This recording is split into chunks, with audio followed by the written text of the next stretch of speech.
Thank you for joining us today for another episode of Talks for Christ. I'm your host, Bruce Oliver. You have our promise to do our best to make the next few minutes of your time well spent. Our special guest has prepared to share a blessing with you. So let's jump in and get started. Our engine is warmed up and we are now leaving the station. Buckle up as we are beginning our Talks for Christ journey. Today's guest is no stranger to faith-driven storytelling. Tim Mahoney joins us again to talk about another one of his film creations, The American Miracle. Our Nation is No Accident. This is a new docudrama that brings to light the moments in U.S. history where God's hand seems unmistakably present. With our nation approaching its 250th anniversary, Tim's work offers a timely reminder. Freedom doesn't begin in Washington. It begins with the one in whom our founders placed their trust. Tim, would you like to give a greeting to our listening audience and share a snapshot of your background in case our listeners have not heard your previous podcast with us? Well, thank you, Bruce, for having me on. And yes, my name's Tim Mahoney. I grew up in Minnesota, of all places. I believe you're down in Texas, aren't you? Yes, we are. Well, I've been able to travel around in my life. I grew up in a Christian home, but my folks divorced, which was very difficult because it was early 70s, it was probably the late 60s, and a lot of families at that time weren't going through that. But my father, who was a believer, was in the Korean War, and I actually made a movie called The Journey Home, telling the story of his, in many ways, his broken life that he had. In the Korean War, he had a lot of, I think, what people didn't know how to diagnose it, but it would be called PTSD, post-traumatic syndrome, and became a police officer. And then he became highway patrol. But he also had been abused when he was a child. All that came in the middle of me being a 9-year-old. And I was the oldest in the family. And so my mother put a great confidence in the Lord. And I remember growing up, family devotions, and during those difficult times, being on our knees, and me and 3 other siblings praying, asking God for protection. And then later when the family broke apart, it was asking God for provision. So I often tell the story, Bruce. I grew up hearing the stories of the Bible, and I believe that they were true. Many of your listeners might come to the same sort of situation. Well, when you grow up and you become 18, 19, 20, you meet a lot of people who had that experience. They don't know about the Bible. They don't even know. They don't have a personal relationship with Jesus. They haven't wanted to follow God. They want to follow what they want to do. And so I never really left the faith, but as I got older, there are certain times when I was challenged. Why do I believe what I believe?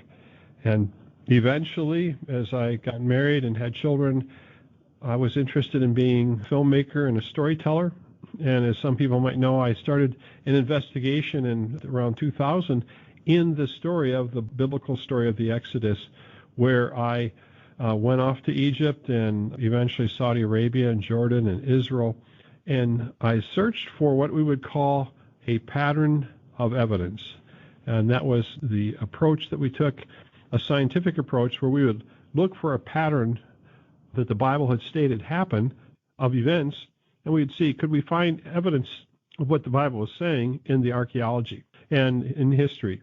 And we found amazing patterns of evidence, and I went on to make the first film, Patterns of Evidence, the Exodus, and then the Moses controversy. And then we continued with the Red Sea miracle, 1 and 2, searching for crossing sites. And then where is Mount Sinai? And that became a Journey to Mount Sinai, both 1 and 2, where we would look at Mount Sinai locations. And then recently, in between there, right about that time, we came out with the movie Journey Home, which is my personal testimony of myself and my wife, and the story of the coming to Patterns of Evidence. And then recently we've done the Israel Dilemma. We've done one part of that with another part coming out, we believe, this coming year. And the reason we're here to talk today is about something else, another pattern of evidence that God has shown, which is called the American miracle, Our Nation is No Accident. And that is from a book that Michael Medved, he's a broadcaster, historian, and columnist, a New York Times bestselling book, The American Miracle. We're asked to help bring that into being, and it's going to be in theaters now in June 9, 10, 11. I guess we're going to be talking about today, that our nation is no accident. Thank you for such a wonderful introduction, and we have a lot to look forward to on this podcast, so let's just get started. Now, Tim, what first led you to explore the idea that America's founding moments weren't random, but deeply guided by God? Well, it really began with Michael Medved and this book, Divine Providence in the Rise of the Republic. He became interested is that his family, actually his grandfather, was from Ukraine. And during the war, I think it might have been the first war, his grandfather, because of all of the death and everything, had to flee, but the family was separated. I'm not sure all the details, but his grandfather was separated from the family, and he finally eventually arrived in America, and his wife and children were still in Ukraine. I'm not sure, but I think most of the children died because of the war and famine and all that happened and disease. So when Michael's father, grandmother, and grandfather finally reunited years later, their son, I believe his name is David Medved, trying to remember if that's correct, but I think that might be it. He realized that this was an amazing country for people to live in. And when Michael was a young boy, his father then took him. They lived in the Philadelphia area, took him to the Liberty Bell and took him to Independence Hall and took him to many sites and told him the story of America and what an amazing nation it was. And then there was the forgotten stories, impossible victories of the Revolutionary War, of the protections surrounding figures like George Washington. There's the story of miraculous events in battles and in situations where the colonial army was saved from destruction by a much more, the world's largest army and navy, considered Britain. And it seemed as if there was a supernatural, divine happening going. And so Michael then started working to gather all of this in this first book, and that's what it ended up becoming, The American Miracle, Divine Providence in the Rise of the Republic. Well, thank you. I really am excited to know that Michael has done all this research and will really help a lot of people understand things that maybe they didn't know even existed when this movie comes out. So I think it's really great, and I'm looking forward to it. As Christians, we believe that history isn't accidental. Can you share a moment from the film that reflects Proverbs 16:9, which says, "A man's heart plans his way, but the Lord directs his steps"? Well, if I pick one man in particular, I like to pick George Washington. And George lost his father when he was a young boy. But what I do know about George is I believe that he wanted to do what was right. And he actually wasn't from necessarily a wealthy family. He actually read about virtue and virtuous things. And we can tell in the prayers and the activities that he spoke of that he had a sense that God had a divine purpose in his life. And one of the scenes that we show as a young man, Washington is asked to go to deliver a message to the French who had come down from the Canadian area and the Great Lakes and were building forts, I believe in Ohio. And so Washington, with another man, went to deliver this message. And on the way back, when he was with a Native American, the Native American turned around and shot at Washington point blank and missed. And the story would have been over. Then Washington, he and this other gentleman, find a new way to get back to the English territories in America because he realized that this native might now start to follow him and bring other natives, and they would kill them and take their weapons. And Washington then has to cross an icy river on a raft, and he somehow gets hit by a chunk of ice or something happened, and he fell into the river. And freezing cold, freezing weather, and he ended up staying alive overnight on this island, and then the water froze so stiff that they could walk across the river. That tells you how cold it was. Well, those are two moments, sort of a bit miraculous protection. And he even got smallpox actually a little bit earlier than this and survived. He was then asked to go with a General Braddock, and go a large force of British soldiers and cannons, and they went into the woods to Ohio to confront the French, and this was called the Battle of Monongahela. And they are surrounded. Braddock unfortunately allows himself to get surrounded. I think it was a smaller force, but the natives and the French confronted them in the woods, and they shot, I believe, or wounded all of the officers. The only one who survived, it was a terrible rout. In fact, it was a shock. But Washington managed to survive that. But what's unusual and miraculous is that Washington had, I believe, 4 bullet holes through his coat. He had 2 horses shot down underneath him. He had his hat shot off. And yet he was the only officer to survive without being either killed or wounded. And he actually wrote home because it was reported that he was dead, and he wrote to his mother and said, I am in the land of the living. And God spared him. And Bruce, later on, we filmed all these scenes, by the way, and we actually filmed Bruce in the actual site of the battle, and we had Native Americans that were part of the tribe. The same Native Americans that are in our movie are descendants of the Native Americans that were in the battle. Wow.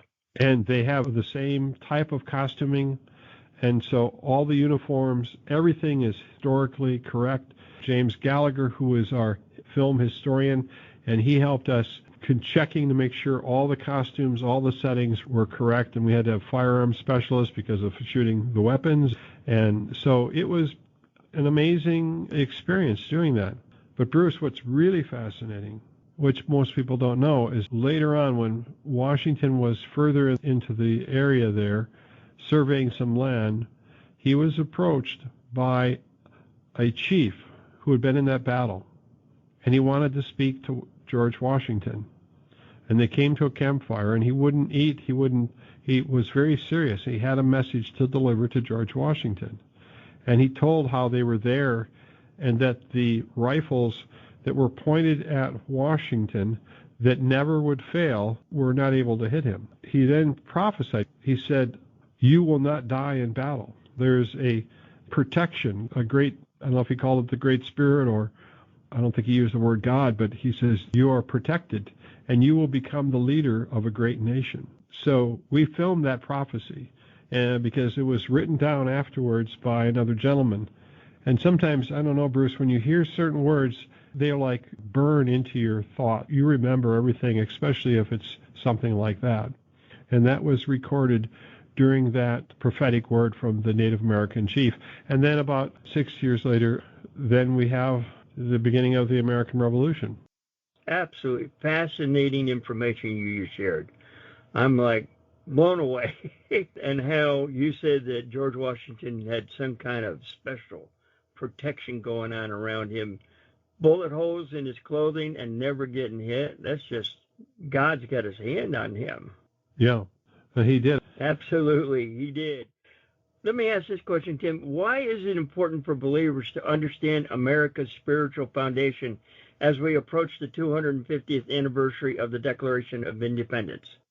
Well, I think what this film is going to show is that from the beginning, and I haven't done the Pilgrims part of this, there was a need for a place, a nation, a country where people could worship God freely without oppression.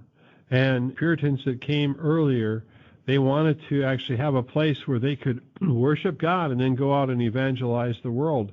But the challenge is, and what the founding fathers realized, is that tension between being created in the image of God and having this sense of divinity or divine creation, that we are capable of creativity and wonderful things. And then the founders also knew about the fall, about sin, and the question of depravity. And so this nation becoming a nation, the founding fathers understood other nations. And what they could see is that the rights that we have, as they saw to communicate it to England, were from God. That God gives rights to human beings for being human, for being part of his creation. These are inalienable rights: life, liberty, and the pursuit of happiness. And there comes a time, independence, where one group of people have to separate themselves from oppression. And that's what they were doing in their Declaration of Independence. And then from that battle, and it was, I think it was almost 8 years, if not to the day, from the time the first shots were fired, eventually then they had to write a constitution. And they identified this tension between the divinity of man and the depravity of man. And they separated the powers of the executive branch, the legislative branch, and the judicial branch. And so they had separate powers because they knew that if anyone had control, they could do bad things that way. They would be selfish, and they would, like we see in other countries, where they could be terrible rulers because they would be selfish. Now, America is 250 years into this observance of the Constitution. It's taken a long time. You might have an ideal, but the film deals with slavery as an example and explains what the circumstances were. So we have a very important story in this film, which was the beginning of the abolitionist movement, with Nicole C. Mullen, the gospel singer, is playing Mumbet, or Elizabeth Mumbet Freeman. Mumbet was her name she had before she chose a different name. Here's about the Declaration of Independence. And we have this scene, and she wants to be a free person. And she says, am I one of those people that's in the Declaration? And there's an attorney that lived in the area and heard what had happened. She had been hit by a hot shovel by her master, so she wanted to be free. And they took it to court. And that was the beginning of law and the beginning of the abolitionist movement. Eventually, I think it was allowed all of Massachusetts to become a free state. So we handle these big questions that people are revisionists that are talking about history have been trying to tell people, and they're not astute enough or really know what really happened. This film has major scholars, and they are helping us through the journey, saying, yep, that's what happened. So we've got scholars like, let me just get over to, I'll list some of them off here. Well, Joseph Ellis is a Pulitzer Prize-winning author. He received his PhD from Yale, taught history at West Point. He's in the movie. We've got another favorite of mine is Robert George, and he is the professor of jurisprudence and director of the James Madison program, and he's at Princeton. He went to Harvard, and he is an amazing voice in the film. And Akhil Reed Amar, and he's at Yale. And so we got these really excellent scholars, Dr. Stephen Meyer from the Discovery Institute, and Jane Hampton Cook, who is presidential historian.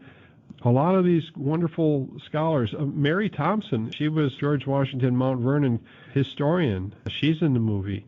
Jana Novak. And so there's just a lot of great people in the film. And Richard Dreyfuss, by the way, also is giving commentary in the movie because he's been concerned about civics and the role of what's happening in America. I don't know if you heard the news. They did a survey of, I think, about 3,500 college students. And I think they said that 70% of them would not pass a citizenship test. These are kids who grew up in America, went to high school and college in the United States. This last year would not have passed a citizenship test. That's what Richard Dreyfuss and all these people are realizing, that we don't know our history. That's disturbing information. Now let me ask this question. The film features voices that you were just talking about from both Hollywood and academia. What impact do you hope this broadcast has on viewers of faith? Well, I think that people need to see this film because I've been doing surveys, and what I do know is that most people do not know their history at all. And the problem is, if you don't know the history of our nation, you can be fooled to believe something that's not true. For me, I believe that this film is telling a forgotten story that is a very important story for all of us to remember. It has to do with why the nation became a nation and what are the fundamental truths that held the nation together. And I would like to say that God is at the beginning and in the middle and the end of it, because the whole idea of the freedom and the Declaration of Independence was that there was and is a God, and that God wanted men to live a certain way, and that if we ignored that, then we would get into trouble, and nations that ignore God then get into trouble. And I think there's a word that's used an awful lot, Bruce, in this movie, and it's called providence. And providence means the presence of God in certain situations. So what the film is revealing is that there's times when the founding fathers, and by the way, many of them were from different types of faith, Methodists, Puritans, Quakers, Catholic, and they had different forms of faith, and that was dividing them. But when they used the word providence, I believe it was almost like a universal way of saying the Spirit of God or the presence of God would guide us and protect us. They could all agree upon that. And Washington was very, very careful, try to lean on one denomination or another, because I believe that God had somewhat given him, this is my interpretation, a sense that he was called to bring a nation together, and that in order to do that, he had all these different religious groups that were divided. He had to find a way to unify them. He did that, I think, by using careful language. So he would use the word providence, hold us together. Thank you. Following up on your points, could you tell us what role you believe prayer played in America's early victories, and what role should it play today? Well, we tell the story, I'm trying to think of the scenes where we've dramatized it, but we actually show the scene of Valley Forge, because that was a very unique time when the word forge is very correct. It was what took these Continental soldiers and actually made them into baptism by fire, as it were, even though it was cold, knitted them together to become this, the United States Army. These were volunteers, and they suffered, and a number of them died of disease or hunger throughout this time, and they were forged together. And there's the discussion about Washington kneeling and praying in the forest. And there's debate whether or not that event really happened, and we talk about that. What we do know is that Washington had prayers given out in his writing. And I actually take one of those prayers, and I used it, and I reenacted the scene of Washington kneeling in the forest, repeating Valley Forge scene. Later on, Bruce, and your audience should know, is that of all people, Benjamin Franklin called for prayer during the development of the Constitution, because people were arguing and fighting and everything. And it's a beautiful prayer that he gave, and it was recorded. I think it might have been James Madison that recorded it. I'm not positive, but I think that's who copied it down. And we have it word for word. And he said something to the fact is, if a pharaoh cannot fall to the ground, can a nation rise without his aid? And Franklin calls on the founding fathers to prayer. Now, Bruce, something I never knew is that the Great Awakening that happened prior to the American Revolution was with George Whitefield, an evangelist who came from England. This evangelist who traveled all around and told people that there were no Baptists and no Puritans, no Quakers in heaven. He would tell this story, and he said, well, who's in heaven? Only those who are washed by the blood of Jesus Christ. Wow. That man was friends, lifetime for many, many years, to Benjamin Franklin. Benjamin Franklin experienced the Great Awakening. And in his writings to his family, he talks about prayer. And he talks about the need for prayer and the belief in prayer, that prayer is important. So we have been told by scholars of the last decades here that these founders were not believers. And I can tell you, this is not the case. The historical evidence shows there was deep faith. This is one of the reasons why people need to see this film. AmericanMiracleMovie.com. You have to go. Get tickets now. If you go to the website, you can see a trailer and learn about it. Invite as many people as you can to see this movie, because the AmericanMiracleMovie.com, this movie is going to, I think, inspire so many people that this nation is no accident. Well, I certainly agree with you, and it's going to really impact a lot of people, and I thank God that you're able to get that movie out there. Tim, how do you respond to people who say America's story is merely political or military, not spiritual? I would probably say that's not what history tells us. Of course, we live in a physical world, and there were battles that had to be fought. There was a spiritual understanding that men needed to be free and that they were not to basically be underneath the king's laws if they were not fair according to God's law.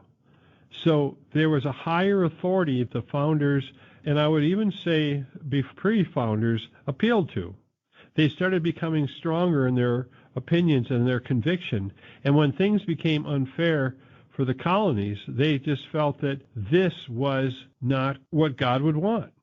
And that's the reason why they declared their independence. So what happened is that throughout history, there have been times when they wrote this Constitution. We're going to talk about slavery. We're going to talk about other things. The Constitution is an ideal, and it has been a process and difficult people to believe that ideal for all types of people. And so it has not been times when we have sinned against other people and other people groups because they have not practiced the true spirit of what the Constitution was about. In fact, the sins of slavery, many would say, and I'm telling you, these documents, all these thoughts and things were written prior to it, leads us up to the Civil War, where this sin leads us into that horrible war. I don't know the numbers right off the top of my head, but it was an enormous death toll that happened to the nation.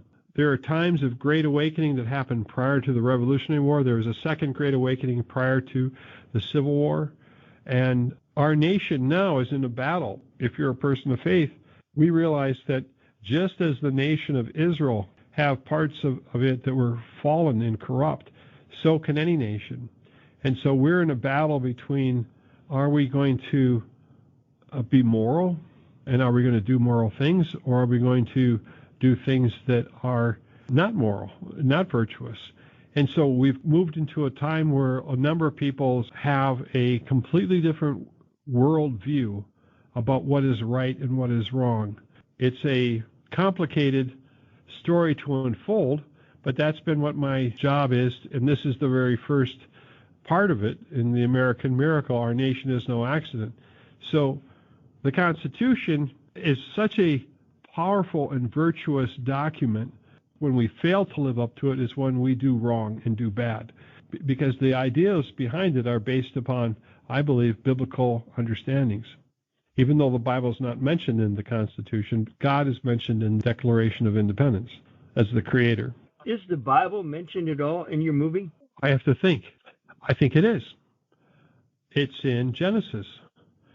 The whole premise, our rights, come from Genesis. And we talk about the book of Genesis in the film and being created by God. And so the answer to that question is yes. Thank you. I just thought I'd throw that in as a spontaneous one here, but I think it makes sense, and I can't wait to see the movie. What's the main thing you hope our audience today takes away from our discussion? I think there's a line in the very beginning, and to write it, but a nation that doesn't know its origins, its history, can be led to forget the truths that became, and you can lose those freedoms that many have fought and died for. So if you aren't careful, you can be deceived and will turn away this incredible premise in this nation. And there are people are believing a lie about America and its founding. And this film, I believe, is to inspire people to this forgotten story. You might have never heard this, and it's different anyone has heard. And as we know, many people do not know anything about the history of our nation. And if they do know it, it might not be actually accurate at all. So that's the reason why this is important. And if you know what it is, it will change how inspired you are to be a citizen and to fight for keeping this country and being a part of a nation of people of many races and many different beliefs that are all constituted together, as Robert George would say, underneath this Constitution that brings us all together and holds us all together. And that's the reason why several hundred years people have fled to this nation, because they saw that there was something beautiful about it, something wonderful, that they could have the freedom. And this concepts, I think, come from the Bible. And many didn't have a problem with that before. And so what I'm hoping that people will see is watch the film. And once again, I didn't create these miraculous events. They're there. And many of the scholars are going to say, yeah, these things really happen, and how you interpret it. We know that this justice and freedom and that these ideas that I think have founding principles come from, many cases, a biblical worldview and a moral people. And that's what this film is about, and I think it will be a great encouragement to many people. Well, thank you so much for that explanation.